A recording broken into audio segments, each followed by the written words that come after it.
नमस्कार, AB star news देख रहे हैं आप और मैं हूं आपके साथ सोहन सिंह। रुक कर लेते हैं बड़ी खबर का। देवस्थानम बोर्ड को धामी सरकार ने भंग कर दिया है। आपको बता दें कि त्रिवेंद्र सरकार के दौरान देवस्थानम बोर्ड को बनाया गया था, लेकिन अब धामी सरकार ने देवस्थानम बोर्ड को भंग कर दिया है। बड़ी खबर हम आपको बता रहे हैं, देवस्थानम बोर्ड को भंग कर दिया गया है। बड़ी खबर उत्तराखंड से सामने आ रही है, जहां देवस्थानम बोर्ड को भंग कर दिया गया है। आपको बता दें कि त्रिवेंद्र सरकार के दौरान देवस्थानम बोर्ड बनाया गया था, जिसके बाद अब धामी सरकार ने इसे भंग कर दिया है। लंबे समय से तीर्थ पुरोहित देवस्थानम बोर्ड के विरोध में प्रदर्शन कर रहे थे। लंबे समय से पिछले 2 सालों से इसे भंग करने की मांग की जा रही थी। दरअसल सरकार ने चारों धामों से जुड़े 51 मंदिरों की देखरेख के लिए देवस्थानम बोर्ड को बनाया था, जिसके बाद तीर्थ पुरोहितों ने आरोप ये लगाया था कि जो उनका परंपरागत अधिकार है उसको खत्म करने का काम सरकार कर रही है, जिसके बाद इसके खिलाफ विरोध प्रदर्शन शुरू हुआ था और जगह जगह पर तीर्थ पुरोहित बीजेपी सरकार का विरोध करते हुए नजर आ रहे थे। हालांकि सरकार के द्वारा आश्वासन भी दिया गया, लेकिन साफ तौर पर तीर्थ पुरोहितों ने कहा था कि किसी भी तरह के वादे से काम नहीं चलेगा, आश्वासन से काम नहीं चलेगा, सरकार को देवस्थानम बोर्ड को भंग करना पड़ेगा। और अब सरकार ने बड़ा फैसला किया है, देवस्थानम बोर्ड को भंग कर दिया है। वहीं जो ये पूरा मामला है वो राजनीतिक रंग लेता हुआ भी नजर आ रहा था। कुछ ही वक्त पहले हरीश रावत ने भी ऐलान किया था कि अगर उत्तराखंड में कांग्रेस की सरकार बनेगी तो कांग्रेस देवस्थानम बोर्ड को भंग करने का काम करेगी, जिसके बाद लगातार सियासत भी परवान चढ़ रही थी। अब सरकार ने बड़ा फैसला लिया है। त्रिवेंद्र सरकार ने जो देवस्थानम बोर्ड बनाया था उसे धामी सरकार ने भंग कर दिया है।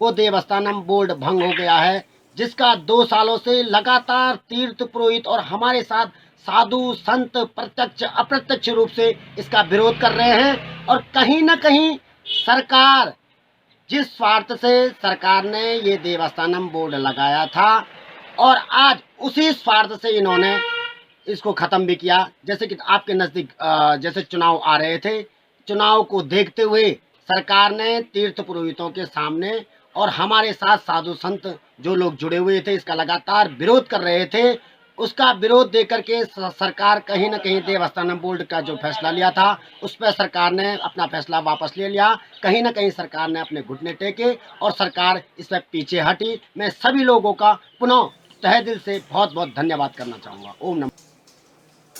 खबर पर ज्यादा जानकारी के लिए रुद्रप्रयाग से संवाददाता कुलदीप राणा हमारे साथ में जुड़ चुके हैं। कुलदीप, जिस तरह से सरकार ने अब देवस्थानम बोर्ड को भंग करने का फैसला लिया है, कहीं ना कहीं तीर्थ पुरोहितों के लिए राहत की खबर है।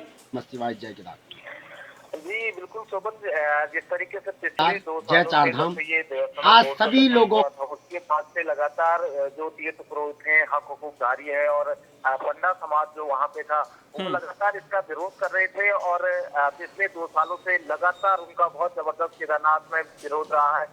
केदारनाथ यात्रा के दौरान भी उन्होंने भारी भरकम विरोध किया। और उसके अलावा जो शीतकालीन जो कोविड काल था, कोविड काल में केवल वहाँ पे पंडा समाज, तीर्थ पुरोहित समाज के जो केवल वहाँ पे देवस्थानम बोर्ड का विरोध करते थे। और पिछले दिनों जब त्रिवेंद्र पूर्व मुख्यमंत्री त्रिवेंद्र रावत भी वहाँ गए थे तो त्रिवेंद्र रावत को भी भारी विरोध का सामना करना पड़ा था। और इसी को देखते हुए, क्योंकि अब ये अंतिम चरण है, 2022 का चुनाव अब नजदीक आ रहा है, और इसी को देखते हुए क्योंकि एक राजनीतिक एंगल भी इसको देखा जा रहा था, क्योंकि पिछले दिनों जो पूर्व मुख्यमंत्री कांग्रेस सरकार के रहे हैं हरीश रावत, उन्होंने भी कहा था कि अगर कांग्रेस की सरकार राज्य में बनती है तो ये देवस्थानम बोर्ड को वापस भंग करेंगे।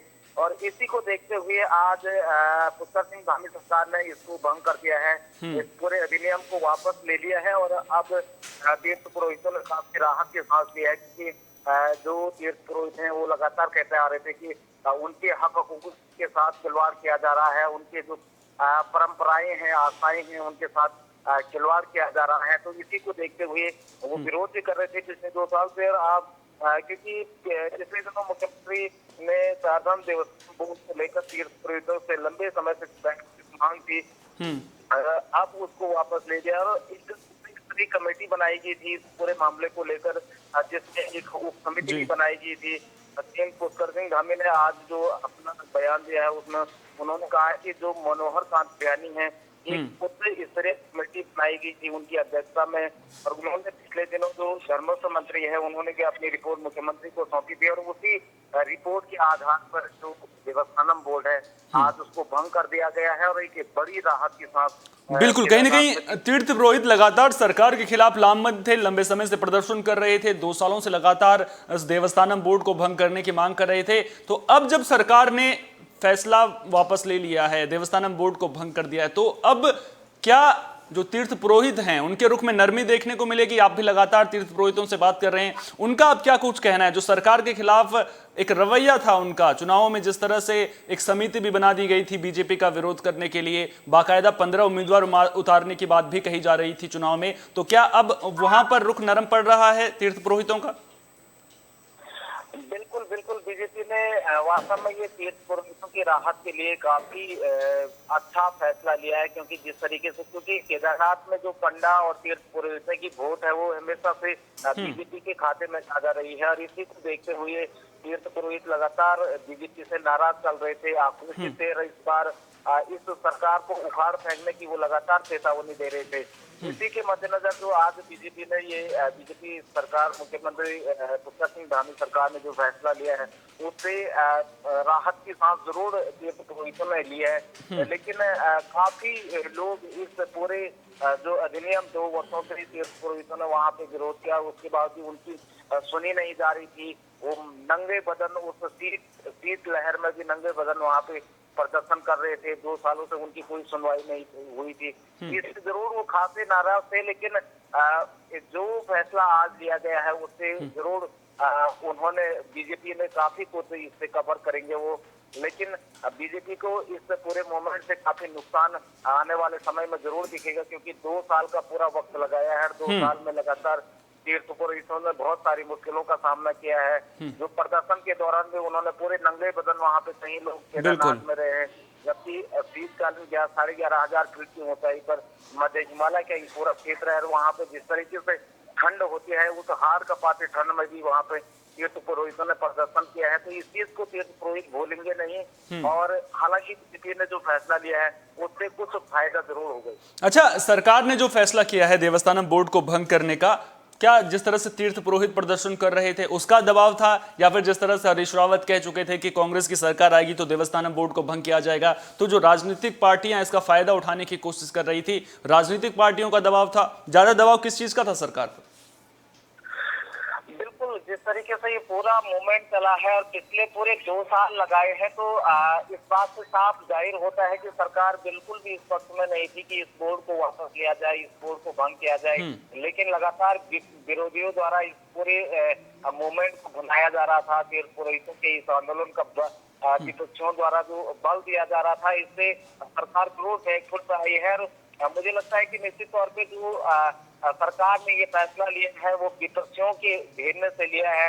विपक्षी लगातार इस मुद्दे पर सरकार को घेर रहे थे और भुनाने की कोशिश भी कर रहे थे कि जब कांग्रेस की सरकार आएगी तो वो देवस्थानम बोर्ड को भंग करेंगे, और इसी को देखते हुए सरकार ने, मुझे लगता है कि ये पूरा फैसला लिया है ताकि कहीं ना कहीं विपक्षी भी उनको न घेरे और क्योंकि ये चुनावी मुद्दा न बने। बहुत बहुत शुक्रिया कुलदीप, तमाम जानकारी को हमारे साथ साझा करने के लिए थे हमारे संवाददाता कुलदीप राणा, जो पूरी खबर पर जानकारी दे रहे थे। तो उत्तराखंड से बड़ी खबर सामने आ रही है, सरकार ने देवस्थानम बोर्ड को भंग कर दिया है। मुख्यमंत्री पुष्कर सिंह धामी ने इसकी घोषणा भी की है। लगातार लंबे समय से तीर्थ पुरोहित प्रदर्शन कर रहे थे, पिछले 2 सालों से तीर्थ पुरोहितों का प्रदर्शन चल रहा था, जिसके बाद अब सरकार ने जो देवस्थानम बोर्ड है उसे भंग करने की घोषणा कर दी है। फिलहाल के लिए बड़ी खबर में इतना ही। देश दुनिया की तमाम अहम खबरों के लिए अब बने रहिए AB स्टार न्यूज के साथ, क्योंकि यहां पर खबरों का सिलसिला कभी नहीं थमता।